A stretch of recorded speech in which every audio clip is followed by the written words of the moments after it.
সবচেয়ে অবহেলিত আত্মীয়ের নাম হলো ফুফু।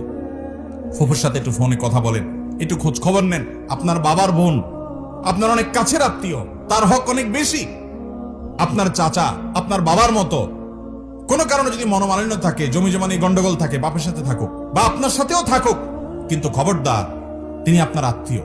কিয়ামতের দিন বান্দার হক, মানবাধিকার সম্পর্কে যখন আপনাকে প্রশ্নের মুখোমুখি হবে, যেই মামলার নিষ্পত্তি আল্লাহ নিজেও করবেন না, ওই মানুষ থেকে মাপ নিতে হবে, সেই মামলা আপনি ধরা পড়ে যাবেন, তখন আপনি বিপদে পড়বেন। এই জন্য সেই সময় যেন আপনি মুক্তি পান, নাজাত পান, এই জন্য চাচার সাথে সম্পর্কটা ভালো রাখবেন। চাচাতো ভাই বোনদের কোনো হক নষ্ট করবেন না, ফোনে যোগাযোগ রাখবেন। এই যে সম্পর্ক বজায় রাখা, খোঁজ খবর নেওয়া, বিপদ আপদে পাশে দাঁড়ানো, এক। নাম্বার 2, দানের ক্ষেত্রে অন্য গরিবের চাইতে আত্মীয়দেরকে প্রায়োরিটি দিতে হবে। আপনি যাকাতের টাকা দিবেন, আপনার আত্মীয়ের ভিতরে যদি গরিব লোক থাকে, আপনার চাচা, আপনার চাচাতো ভাই বোন, আপনার ফুফু,